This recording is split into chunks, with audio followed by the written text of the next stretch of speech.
A very good morning to all of you. I am Dr. Ranjita and you all are welcome to Study IQ.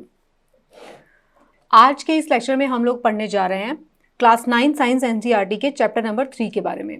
तो इस chapter में हम लोग पढ़ेंगे about atoms and molecules. तो again ये भी एक केमिस्ट्री का चैप्टर है, तो इसमें हम बेसिक्स ऑफ केमिस्ट्री पढ़ेंगे। हम बात करेंगे इसमें कि एटम्स क्या होते हैं और उसके बारे में कुछ डिटेल स्ट्रक्चर के बारे में भी हम लोग बात करेंगे। So let's start. ये मेरा ईमेल एड्रेस है, तो अगर आप मुझे कांटेक्ट करना चाहते हैं तो you can send me a mail. This is Instagram handle, और ये जो है टेलीग्राम चैनल, इस पर इस चैप्टर से रिलेटेड सारे पीडीएफ को आप यहाँ से डाउनलोड कर सकते हैं। अगर आप चाहते हैं क्लास 6, 7 और 8 साइंस एनसीईआरटी के चैप्टर्स को भी देखना, तो उन सब के लिंक्स भी इसी टेलीग्राम चैनल पर प्रोवाइड कर दिए गए हैं। जब आप टेलीग्राम लिंक ज्वाइन करें तो लिंक में मेरे नाम का स्पेलिंग ज़रूर चेक करें। तो इस चैप्टर में हम लोग बात करने जा रहे हैं अबाउट द केमिकल रिएक्शंस। हम लोग बात करेंगे स्ट्रक्चर ऑफ एटम के बारे में। हम लोग ये भी डिस्कस करेंगे कि केमिकल रिएक्शंस के बेसिक प्रिंसिपल्स क्या होते हैं, कौन से ऐसे रूल्स होते हैं जो केमिकल रिएक्शन में हमेशा फॉलो होंगे। ये एक तरीके से आप उनको लॉज ऑफ केमिकल रिएक्शन कह सकते हैं। तो उन सब के बारे में हम बात करते हैं। तो केमिकल रिएक्शन क्या होती है, सबसे पहले हम लोग ये समझ लेते हैं। तो केमिकल रिएक्शन जो होती है उसमें दो या दो से ज़्यादा जो मॉलिक्यूल्स हैं वो इंटरैक्ट करते हैं to produce a new compound. दो या दो से ज़्यादा मॉलिक्यूल्स मिलकर केमिकली रिएक्ट करके एक नए कंपाउंड को जन्म देते हैं, एक नया कंपाउंड बनता है। तो उस प्रोसेस को हम कहते हैं केमिकल रिएक्शन। जो नया कंपाउंड बनेगा उसको हम कहते हैं रिएक्टेंट, मतलब रिएक्शन का प्रोडक्ट है, रिएक्टेंट है वो। और जो न्यूली फॉर्म कंपाउंड होता है उसको हम कहते हैं product. Okay, there is some mistake in this definition. तो आप जो है बेसिकली ये समझ सकते हैं कि केमिकल रिएक्शन वो रिएक्शन है जिसमें दो या दो से ज़्यादा मॉलिक्यूल्स मिलकर एक नए प्रोडक्ट को आविष्कार कर रहे हैं, एक नया प्रोडक्ट फॉर्म हो रहा है। तो जो नया प्रोडक्ट फॉर्म हो रहा है उसको प्रोडक्ट कहते हैं, और जो कंपाउंड आपस में रिएक्ट करते हैं उनको रिएक्टेंट्स कहेंगे। ठीक है, तो केमिकल रिएक्शन जो होगा उसमें केमिकल चेंजेस होना मस्ट है। Chemical changes must occur which is generally observe with the physical change like precipitation, heat production, colour change etcetera. तो जब भी केमिकल रिएक्शन होगा, तो जो भी केमिकल रिएक्शन होगा वो एसोसिएटेड होता है फिजिकल रिएक्शन के साथ में। तो फिजिकल रिएक्शन क्या होगा, जैसे कि अगर एनवायरनमेंट की हम अगर बात करते हैं, अगर एनवायरनमेंट में कोई केमिकल रिएक्शंस हो रहे हैं तो साथ में प्रेसिपिटेशन हो रही है, हीट प्रोडक्शन हो रही है, तो ये सारी चीज़ें भी उसके साथ में एसोसिएटेड होंगी, जो कि एक फिजिकल प्रोसेस होगा। और केमिकल प्रोसेस में केमिकल लेवल पर चेंज होता है। तो जो केमिकल रिएक्शन है हमने उसकी डेफिनेशन पढ़ ली, दो या दो से ज़्यादा मॉलिक्यूल साथ में रिएक्ट करेंगे और एक नया कंपाउंड बनेगा। जो रिएक्ट कर रहे हैं उनको रिएक्टेंट्स बोलते हैं, और जो उसका प्रोडक्ट होता है, जो नया कंपाउंड बनता है, उसको हम प्रोडक्ट कहते हैं। ओके, तो अब हम बात कर लेते हैं कि जब भी दो कंपाउंड, देखिए अभी आप सिर्फ हम लॉज के बारे में बात करते हैं, फिर हम एटम के बेसिक स्ट्रक्चर के बारे में बात करेंगे। देखिए लॉज, जो भी जो केमिकल रिएक्शन होगी उसके कुछ लॉज हैं। मतलब अगर केमिकल रिएक्शन टेक प्लेस करती है तो वहाँ पे क्या होगा, लॉ ऑफ कंजर्वेशन ऑफ मास होगा फर्स्ट लॉ। सेकेंड लॉ होगा लॉ ऑफ कांस्टेंट प्रोपोर्शंस। तो इसका क्या मतलब है, अब हम ये जान लेते हैं। दो चीज़ें हमेशा अप्लाई होंगी, कोई भी केमिकल रिएक्शन होगा तो लॉ ऑफ कंजर्वेशन ऑफ मास, मतलब जो मास रिएक्टेंट्स का है, मान लीजिए हमने ए प्रोडक्ट और बी प्रोडक्ट के आपस में रिएक्शन हो रहा है, तो जो बाय प्रोडक्ट आएगा, जो न्यू प्रोडक्ट फॉर्म होगा, उसका जो मास होगा वो इन दोनों के कंबाइंड मास के बराबर होगा। या फिर मान लीजिए दो प्रोडक्ट्स बन रहे हैं, जितने भी प्रोडक्ट्स बन रहे हैं, मतलब मास जो होगा वो कंजर्व रहता है, लॉ ऑफ कंजर्वेशन ऑफ मास। अब हम इसकी डेफिनेशन में देख लेते हैं। इसमें इसका मतलब क्या है, matter can neither be created nor be destroyed. इसका मतलब ये है, जो भी मैटर प्रेजेंट है उस केमिकल रिएक्शन के अंदर, उसको ना तो हम क्रिएट कर सकते हैं, मतलब ये एक लॉ है नेचर में, matter can never be created nor be destroyed. तो जो भी वो मैटर क्रिएट हो रहा है वो अलग से क्रिएट नहीं हो रहा, वो उन्हीं ऑलरेडी जो प्रेजेंट मॉलिक्यूल्स थे जो आपस में एक दूसरे के साथ रिएक्शंस कर रहे हैं, उन्हीं का बाय प्रोडक्ट है। जो भी केमिकल रिएक्शन हो रही है उसके अंदर जो मास होगा वो हमेशा कंजर्व रहेगा। एक ही रिएक्शन हो रही है बी के साथ, तो ए और बी का जो मास होगा वही जो होगा उनके प्रोडक्ट का मास भी होना चाहिए। This is called the law of conservation of मास। कोई नया मास ना तो क्रिएट होगा और ना ही मास डिस्ट्रॉय होता है। तो केमिकल रिएक्शन में वो दोनों का बैलेंस, जो इक्वल टू के साइन के दोनों तरफ जो है मास कंजर्व रहेगा। Mass of the reactants will be equal to the mass of the product. तो रिएक्टेंट्स क्या होते हैं, A plus B leads to C plus D. तो ये रिएक्टेंट्स हैं, ये प्रोडक्ट्स हैं। तो ये सिंपल सी बात है। पहला law, very basic law, law of conservation of मास, मतलब मास जो है वो किसी केमिकल रिएक्शन में हमेशा कंजर्व रहता है। Mass matter can never be created nor be destroyed. तो this is first law. Second law क्या कहता है? Law of constant proportion. ये लॉ क्या कहता है? बहुत सारे जो कंपाउंड्स हैं दे आर कंपोज्ड ऑफ 2 और मोर एलिमेंट। कोई भी कंपाउंड होगा उसके अंदर एक से ज़्यादा एलिमेंट होते हैं। एलिमेंट क्या होता है ये आप चैप्टर नंबर 1 और 2 में अच्छे से समझ चुके हैं। तो जो भी एलिमेंट होगा, 2 या 2 से ज़्यादा एलिमेंट को मिलकर नए नए कंपाउंड्स बनते हैं। फॉर एग्जाम्पल जो भी वो H2O हो गया, उसके अंदर वो हाइड्रोजन भी है, ऑक्सीजन भी है। तो many compounds and each compound has elements in the same proportion. तो वाटर कब बनेगा? जब उसमें 2 हाइड्रोजन के मॉलिक्यूल्स होंगे और 1 ऑक्सीजन का मॉलिक्यूल होगा। तो इसका मतलब ये है कि जो भी वो कंपाउंड होगा उसके अंदर जो होगा एलिमेंट्स जो होते हैं वो हमेशा कांस्टेंट प्रोपोर्शन में रहेंगे। Okay, irrespective of whether the compound came from और हु प्रिपेयर्ड इट। मतलब इससे इस बात का कोई फर्क नहीं पड़ता कि कहाँ से हम उस कंपाउंड को ले रहे हैं, किसने उसको प्रिपेयर किया है। अगर वो कंपाउंड है, फॉर एग्जाम्पल अगर वो कंपाउंड वाटर है तो वाटर में H2O ही होगा। कभी भी वाटर में ऐसा नहीं होगा H2O2 नहीं होगा। H2 और O2 अगर हाइड्रोजन के 2 एटम और ऑक्सीजन के 2 एटम बन जाएंगे तो वो कुछ और कंपाउंड बन जाएगा। अगर H3O बनेंगे, मतलब पहली बात तो ये स्टेबल कंपाउंड नहीं है H3O, ऐसा कुछ नहीं बनेगा। लेकिन मैं आपको एग्जाम्पल दे रही हूँ। कहीं से भी आप वाटर लेंगे, ओशन का वाटर ले लीजिए, आइस को मेल्ट करके वाटर बना लीजिए, बारिश का पानी ले लीजिए, सब पानी का एक ही कॉम्पोजिशन रहेगा, वो होगा H2O। मतलब कांस्टेंट प्रोपोर्शन में ही जो होते हैं एलिमेंट एक दूसरे के साथ कंबाइन करते हैं। ओके, तो लॉ ऑफ कांस्टेंट प्रोपोर्शन क्या कहता है? इसको हम लॉ ऑफ डेफिनेट प्रोपोर्शन भी कहते हैं। लॉ ऑफ कांस्टेंट प्रोपोर्शन को कहते हैं लॉ ऑफ डेफिनेट प्रोपोर्शन। तो अगर आपको कभी ये लिखा होता है लॉ ऑफ डेफिनेट प्रोपोर्शंस, तो इसका मतलब क्या है? लॉ ऑफ कांस्टेंट प्रोपोर्शंस की ही बात हो रही है। इस लॉ ये क्या कहता है? Chemical substance, in a chemical substance the elements are always present in definite proportions by mass. तो जो उनका बाय मास, मैंने अभी बात की थी, मास जो है वो कंजर्व रहता है, तो बाय मास जो होता है उनका प्रोपोर्शन हमेशा इक्वल रहेगा। जो भी प्योर कंपाउंड्स होंगे उनके अंदर क्या होता है? Same element combined together in a fix proportion by fix proportion in form of mass. Mass का फिक्स प्रोपोर्शन रहेगा।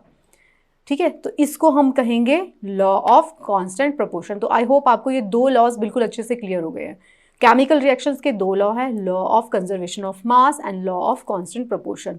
कंजर्वेशन ऑफ मास क्या कहता है? मास हमेशा कंजर्व रहेगा, matter can neither be created nor be destroyed. Law of constant proportion क्या कहता है? Same element will combine in same proportion. तो आप इन 2 लॉज को अच्छे से समझ गए हैं। ये दोनों केमिकल रिएक्शन के लॉज हैं। तो जो प्योर केमिकल कंपाउंड होगा उसके अंदर हमेशा क्या होता है? सेम एलिमेंट सेम प्रोपोर्शन में रहेंगे, proportion of mass. For example हमने ये वाला एग्जाम्पल आपको दे चुकी हूँ। आप पानी को कहीं से भी ऑब्टेन करेंगे उसका कॉम्पोजिशन हमेशा सेम रहेगा और उसके अंदर जो मास का प्रोपोर्शन है हाइड्रोजन का और ऑक्सीजन का वो हमेशा सेम रहता है। फिर अब हम बात करते हैं नेक्स्ट टॉपिक के बारे में। एटम्स जो होते हैं और मॉलिक्यूल्स, एटम्स भी और मॉलिक्यूल्स भी वो रिस्पॉन्सिबल होते हैं फॉर्मिंग टाइनी सैंड पार्टिकल्स, ग्राइगेंचुला। मतलब इस एटमॉस्फेयर में आपको जो भी इस पूरे अर्थ पर, इस जो भी आउटसाइड अर्थ ऑल्सो आपको जो कुछ भी दिखाई दे रहा है वो कॉम्बिनेशन किस चीज़ का है? वो है एटम्स एंड मॉलिक्यूल्स। तो एटम्स क्या होते हैं? एटम, अगर मैं बहुत ही बेसिक बात करती हूँ तो एटम एक सबसे स्मॉलेस्ट यूनिट होता है जिसको आप कहते हैं, हिंदी में आप क्या कहते हैं देख लीजिएगा। तो इसके न्यूक्लियस में प्रोटॉन और न्यूट्रॉन होते हैं और इसके चारों तरफ क्या होगा?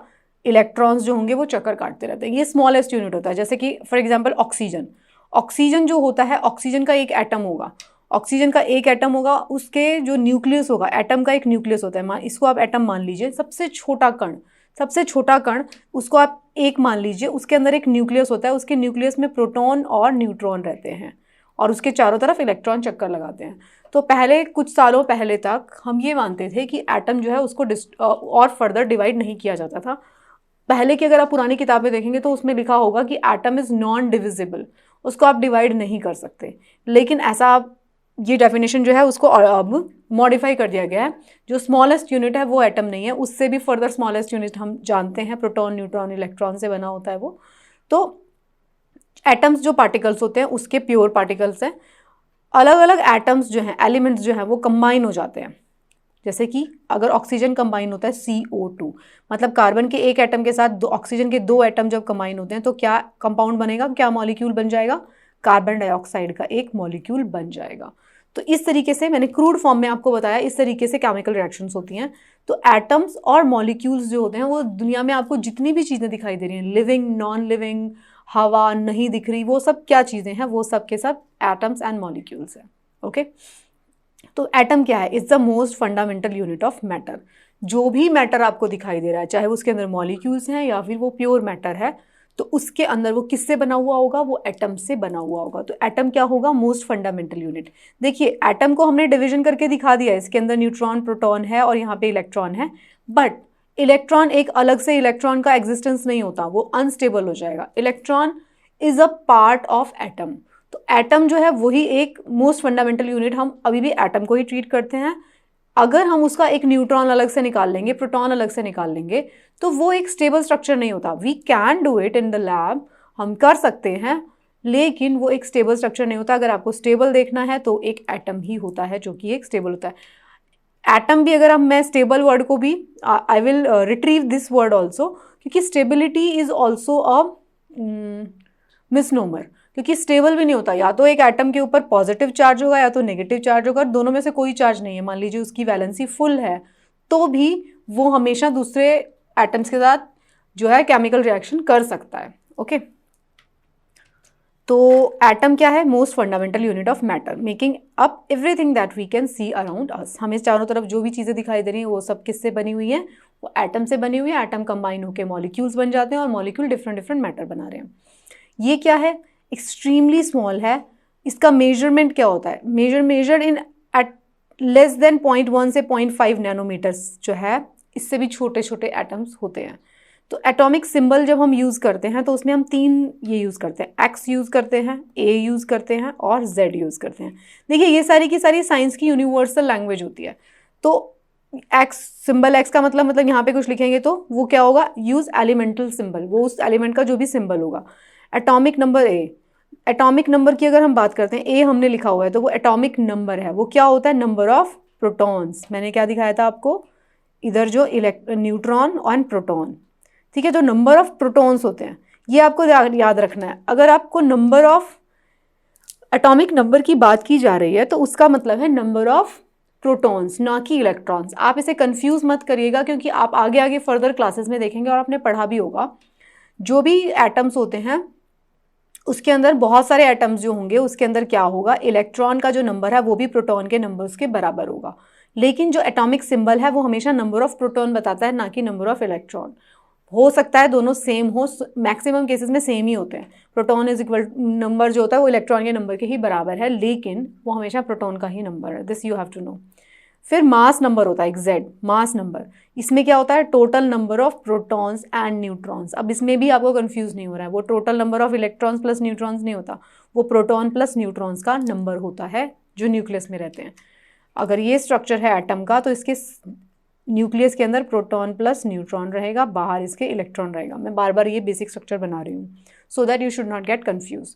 तो एटॉमिक नंबर क्या होगा, नंबर ऑफ प्रोटॉन्स होगा, और मास नंबर क्या होगा, प्रोटॉन प्लस न्यूट्रॉन का कंबाइंड नंबर होगा।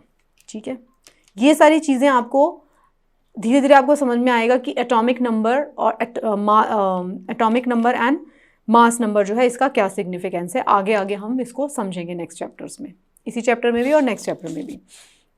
तो एटम्स हमने देख लिया। एटम क्या है, smallest particle of an element. अगर हम किसी भी एलिमेंट की बात करते हैं तो उसका सबसे स्मॉलेस्ट पार्टिकल है तो वो क्या होगा, उसका एटम। वो क्या करता है, वही केमिकल रिएक्शन में पार्टिसिपेट करता है। एटम एटॉमिक लेवल पे होती है केमिकल रिएक्शन।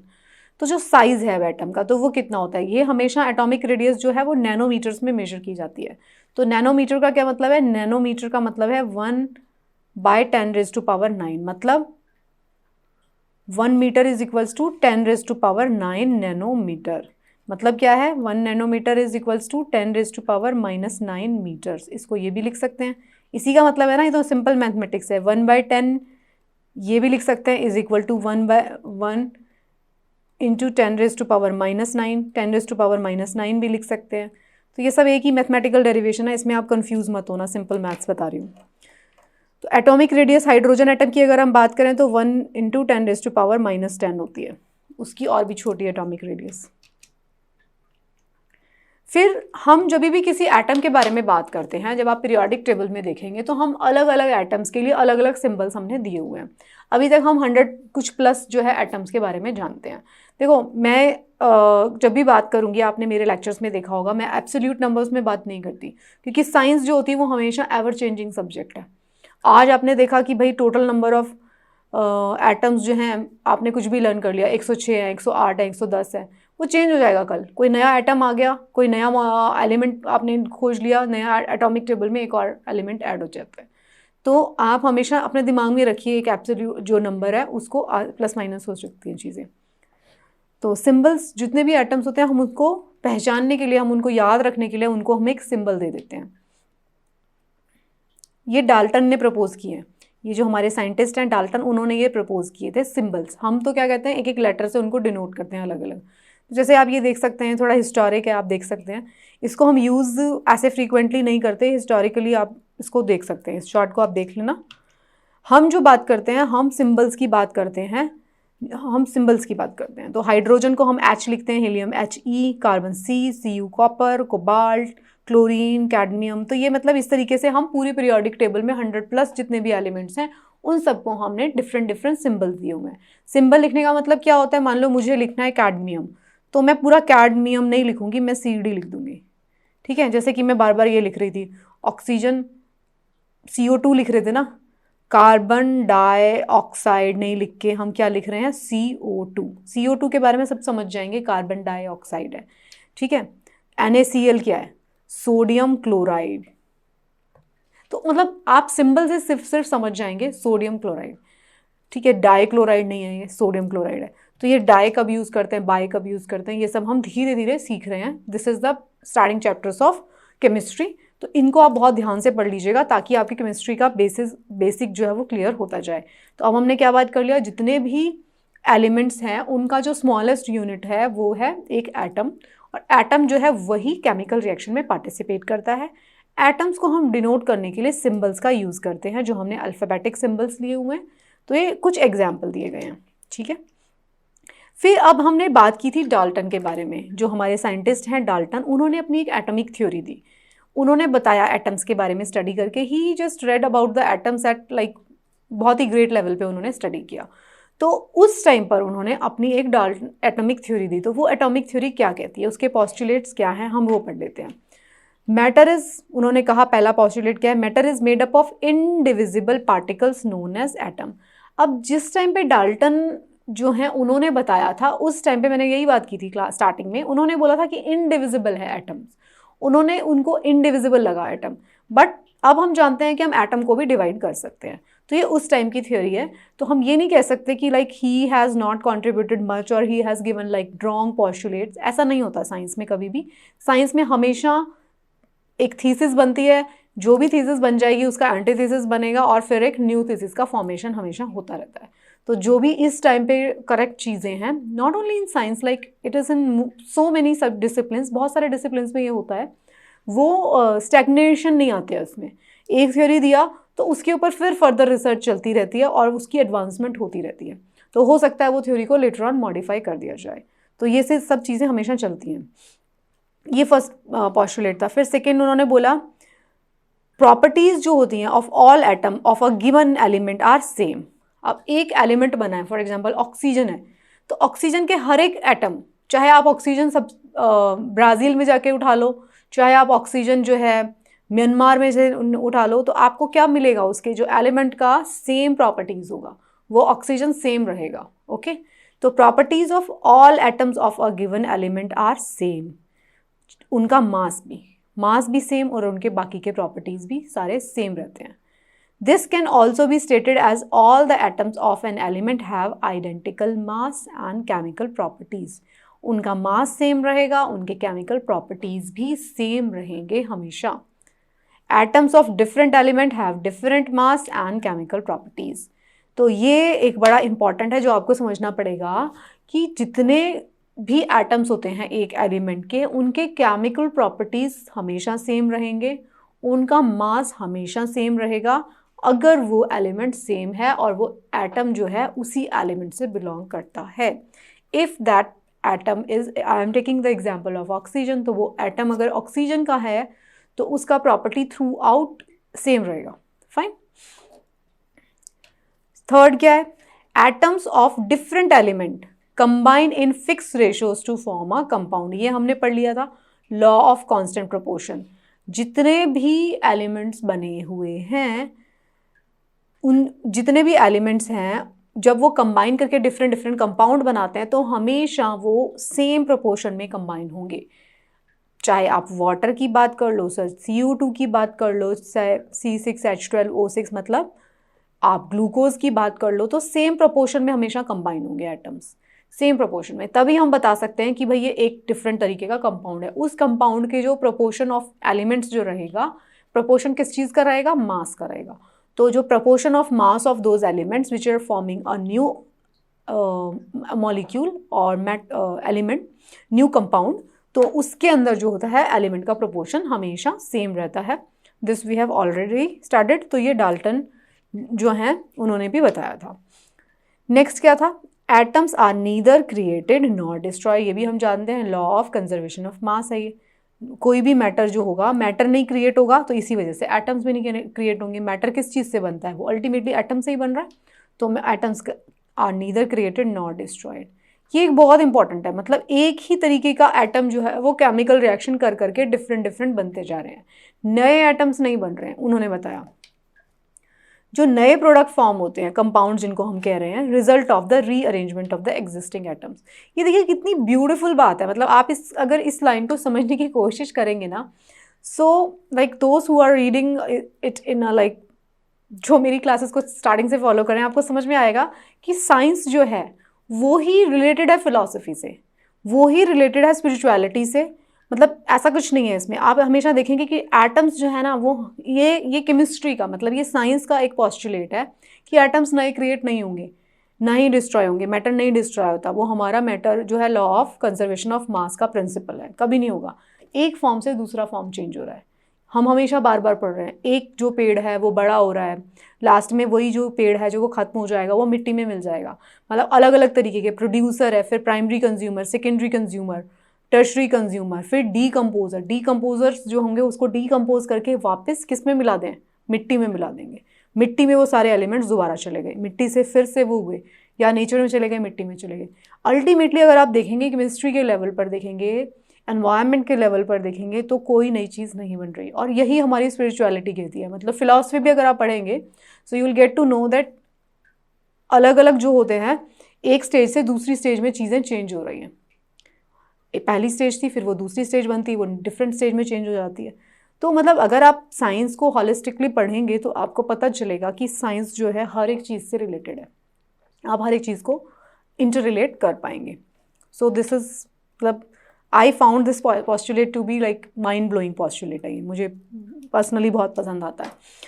फिर नेक्स्ट क्या था, relative number, the relative number and kinds of atom are constant in a given compound. जो कंपाउंड हमने बता दिया, कोई भी कंपाउंड, ग्लूकोज या कुछ भी ऐसा कंपाउंड, तो उसके अंदर जो रिलेटिव नंबर ऑफ एटम्स का जो नंबर होगा, वो जैसे कि मैं बात कर रही हूँ C6H12O6, तो ये जो नंबर होगा उसमें एटम्स का, वो हमेशा क्या रहेगा, कांस्टेंट। ऐसा नहीं हो सकता कि एक ग्लूकोज के अंदर C7H12O8 हो जाएगा, नो, फिर वो ग्लूकोज नहीं बचेगा, वो कुछ और बन जाएगा। तो अगर ग्लूकोज की हम बात करेंगे तो उसके रिलेटिव नंबर ऑफ एटम्स जो हैं उस एक पर्टिकुलर मॉलिक्यूल में, वन मॉलिक्यूल ऑफ ग्लूकोज में, उसी तरीके से कॉम्बिनेशन होगा एलिमेंट्स का। So these were like different postulates which are given by Dalton's atomic theory. तो बड़े इंटरेस्टिंग हैं, आपको ये पता रहना चाहिए कौन कौन से हैं। इसको पता करके आपको, आई वोंट से दैट कि मेंस में या कहीं आप एक ऐसा क्वेश्चन एनकाउंटर करेंगे, बट येस मेंस में नहीं होगा, लेकिन कम से कम प्री में एक स्टेटमेंट फॉर्म में ये हो सकता है कि जो law of conservation of mass है वो ये क्या कहता है वो एक्चुअली। तो अगर हम बात करते हैं कॉम्बिनेशन जो होता है कंजर्वेशन में अगर रहता है तो वो मास कंजर्व रहता है ना। डेफिनेट प्रोपोर्शन की अगर हम बात करते हैं तो डेफिनेट प्रोपोर्शन ऑफ मास होता है। फिर हमने देख लिया मास के केस में भी होता है और फिर नंबर्स के केस में भी कॉन्स्टेंसी मेंटेन रहती है। So this was Dalton's atomic theory. So आप इसको देख सकते हैं, देखो डाल्टन की एटॉमिक थ्योरी क्या कहती है। मान लीजिए ये देखिए, ये 16 यूनिट्स हैं, 18 यूनिट्स, आप इसे कुछ भी मान लीजिए, CO2 मान लो, इसको कुछ भी मान लो। फॉर एग्जांपल 16 यूनिट है इसकी फर्स्ट एटम की, 2 यूनिट्स हैं सेकंड एटम की, 16 मास यूनिट्स हैं, मास है ये इसका, 2 मास यूनिट्स हैं, तो टोटल क्या हो गया 18 मास यूनिट। तो आप इसको जब वे करेंगे ना तो वो 16 मास यूनिट ही आएगा।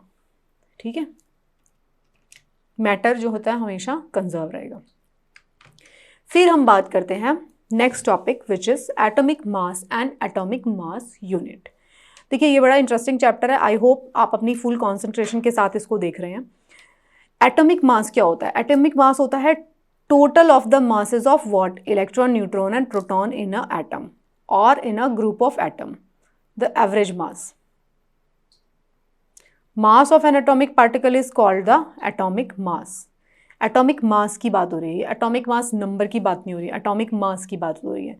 तो एटॉमिक मास क्या होता है? Total of electron, neutron, proton in an atom और इन ग्रुप ऑफ एटम। ठीक है, mass of an atomic particle is atomic mass. This is commonly express as per international agreement in terms of unified atomic mass unit AMU। इसमें इसको हम express करते हैं। It can be best define as the 1/12 of the mass of a carbon 12 atom in ground state. देखो जब भी हम science में करते हैं ना, हम एक स्टैंडर्ड यूनिट बना लेते हैं कि भाई हम इसको कार्बन एटम के साथ में कंपेयर करेंगे हर एक बाकी एलिमेंट्स को। It can be best define 1/12 of the mass of carbon 12 atom.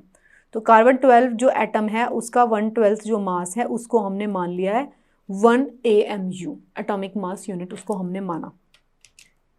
तो हम नेक्स्ट बात करते हैं मोलर मास के बारे में। तो मोलर मास क्या होता है? A substance is something which has mass and occupy space. ठीक है, ये तो हमें पता है, कोई भी जो सब्सटेंस होगा उसका एक मास होगा और वो ऑक्यूपाई करेगा स्पेस को। तो जो मोलर मास होता है या मॉलिक्यूलर जो वेट होता है वो क्या होता है? एक्चुअली क्या होता है? ये sum of total mass in grams of that atom present to make up molecular per mole. The unit of molar mass is grams per mole. ये इसकी वो होती है, एक जो मॉलिक्यूल है उसने टोटल कितना मास जो है वो ऑक्यूपाई, कितना उसका मास है और कितना, उसको हम बोलते हैं मोलर मास। फिर बात करते हैं हम एटॉमिक वैलेंसी की, ये इंपॉर्टेंट है। ठीक है, एटॉमिक वैलेंसी क्या होता है? जो भी मॉलिक्यूल होगा उसको हम क्या बोलते हैं? Smallest unit of A compound है जो कि that contains the chemical proportion of compound, वो उसका मॉलिक्यूल होगा। जैसे हम बार बार बात कर रहे हैं H2O, तो वो एक H2O जो है वो 1 मॉलिक्यूल है, वो क्या है? उसकी smallest unit of that compound, compound is what? Water, तो उसका एक मॉलिक्यूल है। तो जो atomic valency, atomicity of an element is the number of atoms in 1 molecule of the element. उसके एक जो एलिमेंट का 1 मॉलिक्यूल है उसके अंदर कितने नंबर ऑफ एटम्स है, वो उसकी एटोमिसिटी बोलेंगे उसको हम। For example hydrogen, nitrogen, oxygen, chlorine, iodine, इन सब के अंदर होता है 2 एटम्स इन ईच। जैसे कि हाइड्रोजन, जैसे मैंने आपको बताया था ऑक्सीजन कैसे एग्जिस्ट करेगी, ऑक्सीजन गैस O2 के फॉर्म में, हाइड्रोजन कैसे मिलती है आपको? H2 के फॉर्म में।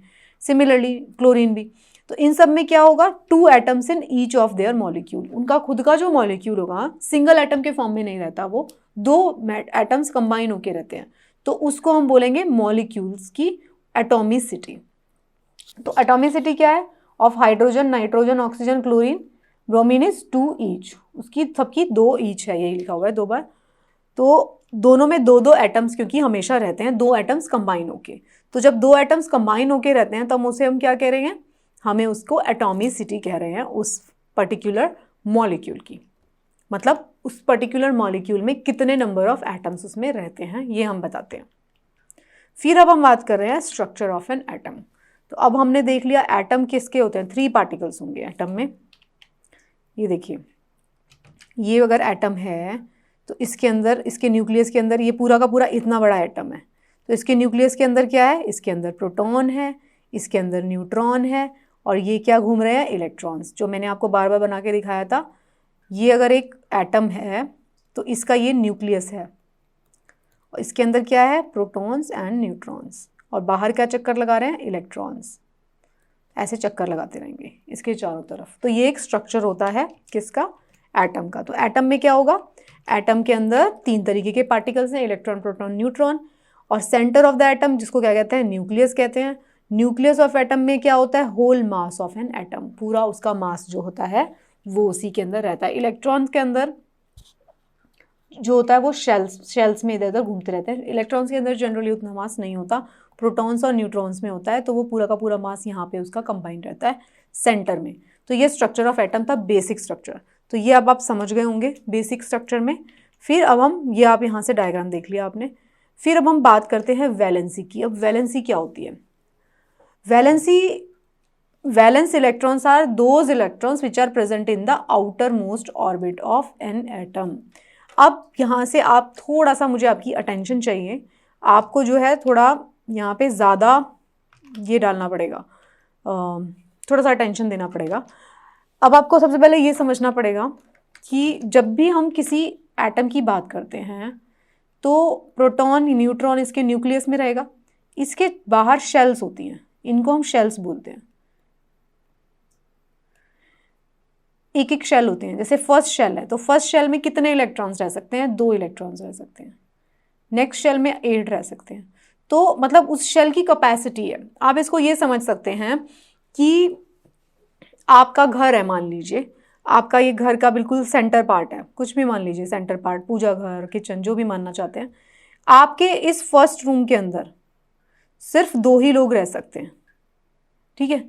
फिर फर्स्ट रूम के थोड़ा बाहर वाला जो रूम है उसके अंदर 8 लोग रह सकते हैं, थोड़ा बड़ा है, 8 से ज़्यादा नहीं रह पाएंगे। उससे नेक्स्ट वाला जो है उसके अंदर भी 8 रह सकते हैं, उससे नेक्स्ट वाला जो है 18। अब आप सोचेंगे काफ़ी बड़ा घर है, हाँ आपका बहुत बड़ा घर है, ठीक है, राजा महाराजा हैं आप, उस टाइप की मैं बात कर रही हूँ, ठीक है। आपका ये सेंटर वाला पोर्शन घर का, पूजा घर या किचन, उसको छोड़ के रहते हैं पहली शेल, दूसरी शेल, तीसरी शेल, चौथी शेल और बहुत सारी शेल, ठीक है। तो ये आपको समझना पड़ेगा। एटम्स के केस में भी ऐसा ही होता है। बहुत ही क्रूड तरीके से मैं उन लोगों को समझाने की कोशिश कर रही हूँ, those who are not science student. तो जो एटम्स के केस में न्यूक्लियस के बाहर चारों तरफ इलेक्ट्रॉन्स घूमते रहते हैं। इलेक्ट्रॉन्स का शेल होता है, शेल का मतलब हो गया वो उनका एक फिक्स पाथ है। फर्स्ट शेल के अंदर 2 रहेंगे, सेकेंड शेल के अंदर 8 रहेंगे। तो अब हमने बात किया था एटॉमिक नंबर के बारे में। एटॉमिक नंबर क्या बता रहा था, इलेक्ट्रॉन्स कितने हैं वो बता रहा था, ठीक है। तो उसके बारे में अगर हमने बात किया तो वैलेंसी की बात क्या है, इलेक्ट्रॉन्स जो होते हैं which are present in outer most orbit of the, ये ऑर्बिट्स में, शेल जिसको मैं बोल रही हूँ, ऑर्बिट्स में चक्कर काटते रहते हैं बाहर, ठीक है। तो जो सबसे बाहर वाला इलेक्ट्रॉन जो शेल में रहेगा, मैंने आपको बताया अभी 2, 8, 8, 18 ऐसे बताया मैंने। तो फर्स्ट वाली शेल में जो जितने बाहर रहते हैं वो आउटर मोस्ट शेल, मान लीजिए हो सकता है किसी के पास 2 ही इलेक्ट्रॉन है, तो 2 ही उसकी इलेक्ट्रॉन वाली बाहर वाली शेल में रहेंगे, तो उसकी वैलेंसी क्या होगी, उसकी वैलेंसी वही होगी जो उसकी सबसे आउटर मोस्ट शेल में इलेक्ट्रॉन्स रहते हैं। तो जो भी उसकी सबसे आउटर मोस्ट ऑर्बिट में जो इलेक्ट्रॉन्स रहते हैं वो उसकी वैलेंसी को डिसाइड करते हैं। जो कंबाइनिंग कैपेसिटी होती है एक एटम की, इसको हम वैलेंसी बोलते हैं।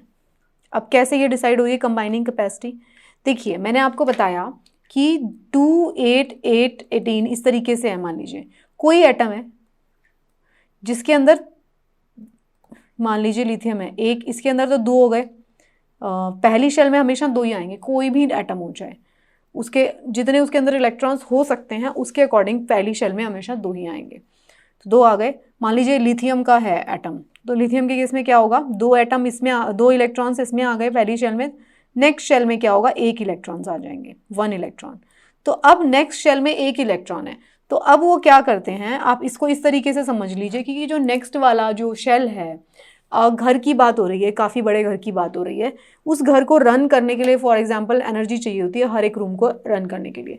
तो वो क्या करता है, हर एक जो एटम है अपने आप को बैलेंस आउट करने की कोशिश करता है, लेस कंजर्व करने की कोशिश करता है एनर्जी को। तो उसे क्या चाहिए, वो ये सोचता है, हर एक एटम वो ये सोचता है कि या तो भाई एक ही बंदा है, इसकी कैपेसिटी कितनी थी, कैपेसिटी थी 8 सेकेंड शेल की, तो उसमें हमारे पास एक ही पड़ा हुआ है, तो वो चाहेगा कि भाई मैं जो है इसको लूज़ कर दूं ताकि मेरा इसके ऊपर क्रूड वे में समझा रही हूँ, इस वाली शेल के ऊपर मेरा, इस वाले ऑर्बिट के ऊपर मेरा खर्चा वर्चा होना बंद हो जाए, तो उसकी टेंडेंसी क्या रहेगी कि भाई इस एक इलेक्ट्रॉन को भी ले लो और मैं जो है स्टेबल हो जाऊंगा, मेरी एक शेल फुल रहेगी, उसके ऊपर मैं पूरा फोकस करूंगा, शांति से बैठूंगा।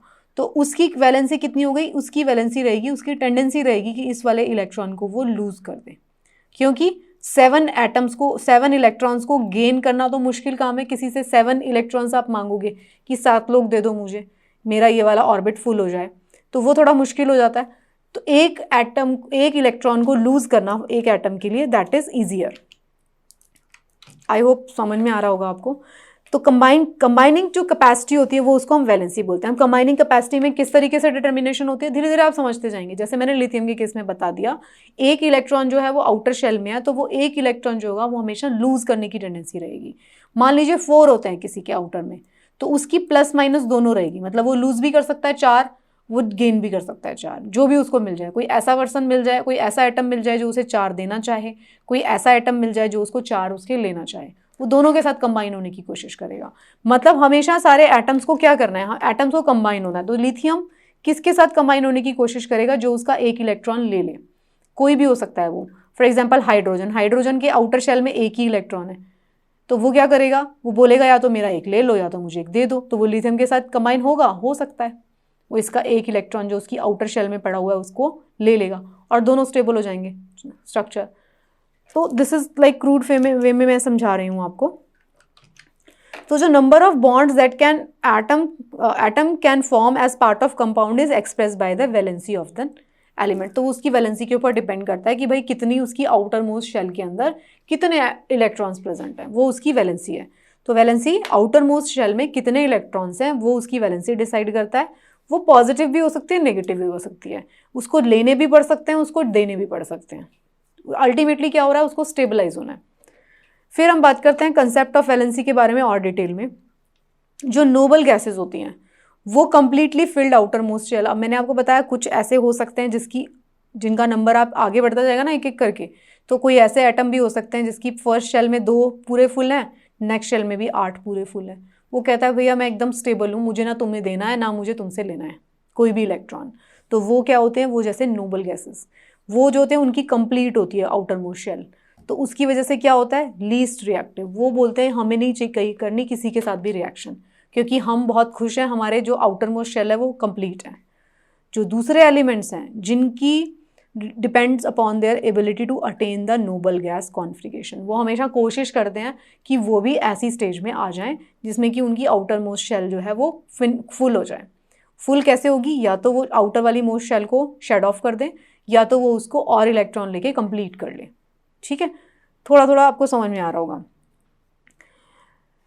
हम इसमें वैलेंसी ऑफ एटम्स के बारे में भी लर्न करेंगे। If the outer most shell has 8 electrons then the element is said to have complete octet. यही मैं आपको बता रही हूँ। अगर आप उसकी बात करते हैं, शेल्स की बात करते हैं, तो मैं बार बार बता रही हूँ 2, 8, 8, 18 इस तरीके से होता है, आगे भी चलता रहेगा। तो फर्स्ट शेल में 2 इलेक्ट्रॉन्स होने चाहिए। मान लीजिए नेक्स्ट शेल भी कंप्लीट है, 8 इलेक्ट्रॉन्स उसके पास हैं, कोई भी, ये भी हो सकती है, ये भी हो सकती है, उसके पास 8 इलेक्ट्रॉन्स है, तो 8 इलेक्ट्रॉन्स उसका कंप्लीट हो गए, तो वो क्या होगा, वो स्टेबल स्टेज में रहेगा। वो बोलेगा आई एम हैप्पी, मुझे स्टेबल स्टेट में रहने दीजिए आप। तो वो ना तो उसे किसी से चाहिए ना तो वो किसी को देना चाहता है इलेक्ट्रॉन। तो ऐसे जो कंपाउंड्स हैं इनको हम कहाँ पे फॉल करते हैं, नोबल गैसेस, ये लीस्ट रिएक्टिव होते हैं। तो सभी एटम्स की टेंडेंसी होती है अल्टीमेटली अपनी आउटर मोस्ट शेल को कंप्लीट करने की। ओके, तो कैसे करते हैं वो, गेनिंग, शेयरिंग, लूजिंग, तीनों काम करते हैं, 1, 2 एंड 3। अगर उनकी आउटर मोस्ट शेल जो है वो कंप्लीट नहीं है तो एटम्स जो होते हैं हमेशा रेडी रहते हैं गेन करने के लिए, उसको कंप्लीट करने के लिए, लूज करने के लिए, लूज करके उसको कंप्लीट कर लें, या शेयर करके। बोलते हैं 2 यहाँ से दे दो, 2 मैं देता हूँ, 2 तुम दे दो, हम दोनों की कंप्लीट हो जाएंगे 4-4 और दोनों का उस पर कब्जा रहेगा, इस टाइप से। The electrons, the atoms complete their outer most orbit and make an octet. तो तीनों तरीके से कर सकता है, गेन भी कर सकता है, लूज भी कर सकता है और शेयर भी कर सकते हैं electrons. I hope I am making sense. Next है जो कैपेसिटी होती है एक एटम की, is describe by total number of electrons lost, gain और share to complete it octet and is also determine the valency of an atom. जैसे कि HCl की बात हो रही है, हाइड्रोजन के एक था यहाँ पे, क्लोरीन HOH, H2O ये। देखो हाइड्रोजन का एक एटम था, इसमें इलेक्ट्रॉन था, इस वाले हाइड्रोजन का भी एक इलेक्ट्रॉन था, और ऑक्सीजन का क्या नंबर है 8, तो उसके आउटर में 6 थे, तो वो शेयर कर रहे हैं। देखो H2O के केस में आप देखो ऑक्सीजन का क्या था, एटॉमिक नंबर 8 था, ऑक्सीजन का 8, तो इसका मतलब उसका एटम कैसे दिखाई दे रहा है, यहाँ पे 2 हैं और यहाँ पे 1 2 3 4 5 6, मतलब अभी 2 इसको चाहिए। हाइड्रोजन का क्या है 1, हाइड्रोजन का दूसरे 1, तो ये क्या करेंगे इस तरीके से, इनको 2 चाहिए तो ये इसके 2 ले लेगा, और इनको भी 1 1 चाहिए तो ये इस तरीके से उसके साथ बनाएगा। ये देखिए इस तरीके से इनका बॉन्ड बनेगा। यहाँ से ये 2, ये भी कंप्लीट हो गया, यहाँ से ये 1 शेयर किया दोनों ने, ये भी कंप्लीट हो गया, इसने 2 लिए, ये भी कंप्लीट हो गया। तो इस तरीके का एक स्टेबल स्ट्रक्चर बनने की कोशिश की जाती है ताकि इलेक्ट्रॉन्स एक दूसरे को या तो शेयर कर लें, ले लें या दे दें, तो उससे वो स्टेबल हो जाए। तो ये उसकी वैलेंसी है। तो जो कैपेसिटी होती है एटम की लूज गेन और share valence electron in order to complete इस ऑक्टेट डिटरमाइंस द वैलेंसी, ये उसकी वैलेंसी को डिसाइड करता है कि वो कैसी वैलेंसी है उसकी, वो देना चाहता है, वो लेना चाहता है, वो शेयर करना चाहता है, क्या करना चाहता है। तो इस डायग्राम को देख के आप थोड़ा समझ सकते हैं। HCCC कार्बन का मतलब 6 होता है, तो उसके मतलब बाहर वाले में 2 और 4 है बाहर वाले शेल में।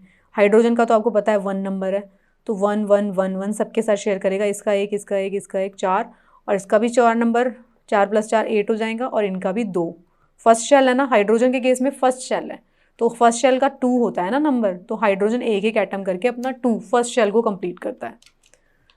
फिर आप इस चार्ट में देखिए एलिमेंट का नाम दिया गया, उसका सिंबल दिया गया, उसकी वैलेंसी बताई गई। जैसे हाइड्रोजन का सिंबल H, वैलेंसी उसकी 1। हाइड्रोजन के पास एक ही इलेक्ट्रॉन है, तो एक ही इलेक्ट्रॉन है तो उसके फर्स्ट शेल में एक ही इलेक्ट्रॉन रहेगा, फर्स्ट शेल में 2 होने चाहिए, तो उसकी वैलेंसी क्या रहेगी 1, उसको 1 चाहिए या 1 उसको लूज करना है। हीलियम का नंबर क्या होता है 2 इलेक्ट्रॉन होते हैं इसके पास, तो इसकी वैलेंसी क्या है 0, ये कहता है मैं स्टेबल हूँ, मेरी शेल कंप्लीट है, मुझे नहीं चाहिए तुम्हारे से, ना मैं किसी को दूंगा।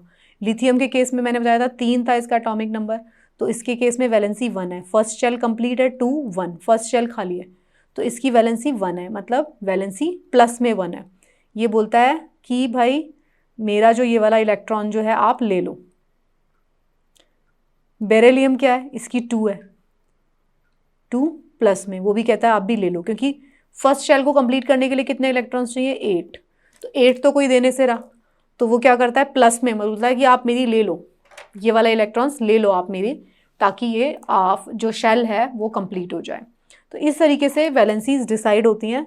आप ये मत सोचिए कि फर्स्ट लेक्चर पढ़ते ही आपको समझ में आ जाएगा, धीरे धीरे आप केमिस्ट्री के जब सारे लेक्चर पढ़ेंगे मेरे साथ में subsequently you will get to understand. फिर हम बात करते हैं केमिकल फॉर्मूला का। जो कंपाउंड्स होते हैं, जब 2 और ज़्यादा एलिमेंट्स केमिकली कंबाइन होते हैं फिक्स रेशो में, फिक्स रेशो किस चीज़ का है हमने बताया, फिक्स रेशो है मास का, तो हमें क्या मिलता है एक नया कंपाउंड मिलता है, ये हम जानते हैं। तो कंपाउंड्स क्या होते हैं, ये सब्सटेंस होते हैं कंसिस्टिंग ऑफ 2 और more different type of element, ये हम अभी तक जानते हैं। तो कंपाउंड में क्या होता है, एक या एक से ज़्यादा तरीके के एलिमेंट्स कंबाइन होते हैं, तब एक नया कंपाउंड बनता है। आयंस क्या होते हैं, आयंस जो होते हैं डिफाइन एज एटम्स और मॉलिक्यूल्स विच हैव गेन्ड और लॉस्ट 1 और more of its valence electrons, तो उनको हम आयन कहते हैं। आपको ये बात समझनी पड़ेगी, आयंस हम किसको कहते हैं, आयंस हम उसको कहते हैं ऐसे एटम्स या मॉलिक्यूल्स जिन्होंने अपनी वैलेंसी के अकॉर्डिंग या तो गेन किया है या लूज किया है, तो हम उनको बोलते हैं ion. More of its valence electron giving it a net positive और नेट नेगेटिव चार्ज, या तो उन पे नेगेटिव चार्ज आ जाता है या तो पॉजिटिव चार्ज आ जाता है। कैसे आता है ये भी हम डिस्कस करेंगे। तो जो नेगेटिव चार्ज होता है पार्टिकल का is called anion, and positive charge जो होता है उसको हम कहते हैं कटायन। अनायन किसको कहते हैं, जिनके ऊपर नेगेटिव चार्ज होता है, कटायन किसको कहते हैं, जिसके ऊपर पॉजिटिव चार्ज होता है। कैसे आता है देखते हैं। फिर जो आयनिक कंपाउंड होते हैं उनके केमिकल फॉर्मूला के बारे में बात करते हैं। आयनिक कंपाउंड जो होते हैं केमिकल कंपाउंड है in which ions are held together by specialized bond called ionic bond. अब आयंस है, आयंस क्या है, उनकी टेंडेंसी है या तो पॉजिटिवली होंगे या तो वो नेगेटिवली होंगे, या तो लूज करने की टेंडेंसी है या तो गेन करने की टेंडेंसी है। तो गेन करने की टेंडेंसी है तो उनके ऊपर नेगेटिव चार्ज रहेगा। Ion compound always contains an equal amount of positive and negative charge. Ionic compound तभी तो वो बनेंगे, जिसके ऊपर जितना पॉजिटिव होगा वो उतने ही नेगेटिव चार्ज वाले उसके साथ कंबाइन करेगा ना। अगर मान लीजिए एक एटम है लिथियम का, उसको एक एटम जो है एक इलेक्ट्रॉन जो है लूज करना है, 1 इलेक्ट्रॉन लूज करना है, तो लिथियम क्या बोलेगा, लिथियम पॉजिटिवली चार्ज होगा, मतलब वो पॉजिटिव है, आप ले लो उससे इलेक्ट्रॉन। तो वो किसके साथ कंबाइन करेगा, वो किसी ऐसे एटम के साथ कंबाइन करेगा ना जिसको एक जो है उसकी डिमांड हो, कोई भी ऐसा एटम जिसको एक का डिमांड हो, जो नेगेटिवली चार्ज हो, एक मतलब उसको डिमांड है एक शेल कंप्लीट करने के लिए, तो वो उसके साथ कंबाइन करेगा। तो आयन कंपाउंड जो होते हैं उसमें इक्वल अमाउंट ऑफ पॉजिटिव और नेगेटिव चार्ज होता है, ये आप समझ लीजिए। कोई रॉकेट साइंस नहीं है, सिंपल सी हम बेसिक बात कर रहे हैं। पॉजिटिव और नेगेटिव चार्ज जो होंगे वो इक्वल रहेंगे, इसीलिए इक्वल रहेंगे जिसको जितना लूज करना है इलेक्ट्रॉन, दूसरे को उतना ही गेन करना होना चाहिए। जैसे कि कैल्शियम क्लोराइड की बात हो रही है, ionic bond is formed by oppositely charge calcium and chloride ions. ये देखिए कैल्शियम के अंदर क्या है, कैल्शियम का एटॉमिक नंबर है 20, तो इसके अंदर 20 इलेक्ट्रॉन्स हैं, 2 8 8 2। मैंने आपको बताया था first shell 2, second shell 8, third shell 8 और फोर्थ शेल में कितने हैं 2। तो ये क्या करेगा, ये बोलेगा कि अब मैं लूज कर दूंगा, तो Ca2+ होगा इसका वैलेंसी, तो इसको 2 लूज करने हैं, तो Ca2+, तो ये किसके साथ कंबाइन करेगा, क्लोरीन के 2 एटम्स के साथ कंबाइन कर सकता है। क्लोरीन एटम में कितना होगा, 17 होता है क्लोरीन का नंबर, तो इसका मतलब इसकी कॉम्बिनेशन कैसे बनेगा, 2 8 7, तो 7 का मतलब क्लोरीन 1 नेगेटिवली चार्ज, मतलब ये अनायन है क्लोरीन, उसको एक इलेक्ट्रॉन चाहिए। कटायन है कैल्शियम 2+ कटायन है जिसको 2 इलेक्ट्रॉन लूज करने हैं, तो कैल्शियम क्लोराइड क्या होगा, CaCl2, मतलब क्लोरीन के 2 एटम्स के साथ कंबाइन करेगा कैल्शियम का 1 एटम। क्यों, 1 एटम ये 2 दे देगा यहाँ से, और ये 2 एटम ले लेगा, इलेक्ट्रॉन्स ये 2 दे देगा, और ये वाला एटम जो है 2 इलेक्ट्रॉन्स ले लेगा, 2 इलेक्ट्रॉन्स Cl2, तो कैल्शियम का 1 एंड क्लोरीन के 2, ये आपस में कंबाइन होकर कैल्शियम क्लोराइड जो कि एक स्टेबल कंपाउंड बन जाएगा। तो this is how it happens. आपको ये शायद समझ में आया होगा, यहाँ पे पूरा लिखा भी हुआ है। कैल्शियम के 2 इलेक्ट्रॉन्स हैं, वो attains the electronic configuration of the nearest noble gas. इनको क्या करना है, अपना एक शेल को कंप्लीट कर लेना है, कंप्लीट उसको एक शेल को छोड़ भी सकते हैं वो, या फिर दे भी सकते हैं। तो इनके ऊपर नेट चार्ज 2 है, कैल्शियम क्या करेगा, दो इलेक्ट्रॉन्स को लूज करना उसके लिए ईजी है, तो 2 इलेक्ट्रॉन लूज करेगा वो। और क्लोरीन को एक एटम चाहिए, इलेक्ट्रॉन चाहिए, तो वो किसी ऐसे एटम के साथ कंबाइन होना चाहेगा जैसे कि कैल्शियम। तो this is how chemical reaction होते हैं। ये आपको थोड़ा सा इसमें आइडिया हो रहा होगा कि किस तरीके से होते हैं। ये चैप्टर था जिसमें हमने बात किया डाल्टन के एटॉमिक थ्योरी के बारे में, हमने बात किया एटम के स्ट्रक्चर के बारे में, मैंने आपको बताया एटॉमिक नंबर क्या होता है, एटॉमिक मास क्या होता है, इलेक्ट्रॉन्स जो हैं डिफरेंट शेल्स में रहते हैं एटम के बाहर, एटम का एक न्यूक्लियस होता है, जो सबसे आउटर मोस्ट शेल होती है उसमें जितने इलेक्ट्रॉन्स होते हैं वही उस एटम की वैलेंसी को डिसाइड करता है। मैंने आपको ये बताया, आपको ये रटना, ये चीज़ तो रटने वाली है, 2 8 8 18। फर्स्ट शेल में 2 ही रहेंगे, सेकेंड शेल में 8 रहेंगे, थर्ड में शेल में 8 रहेंगे, इसमें 18, और इसके बाद भी आगे चलता रहता है। तो आपको इसको मैंने बहुत ही, इससे ज़्यादा सिंपल मैं एग्जांपल ले नहीं सकती थी, जो मैंने आपको ये दिया कि भाई आपके पास एक राजमहल है बहुत बड़ा सा, जिसके अलग अलग कमरों की कैपेसिटी अलग अलग है। तो अगर मान लो आपको एक कमरे को चलाने के लिए खर्चा होता है आपका, तो उसी तरीके से पहले शेल में अगर पहले कमरे में 2 ही लोग रख सकते हैं तो आप सोचेंगे कि वो पूरा फुल रहे ताकि फुल कैपेसिटी पे हम ऑपरेट करें।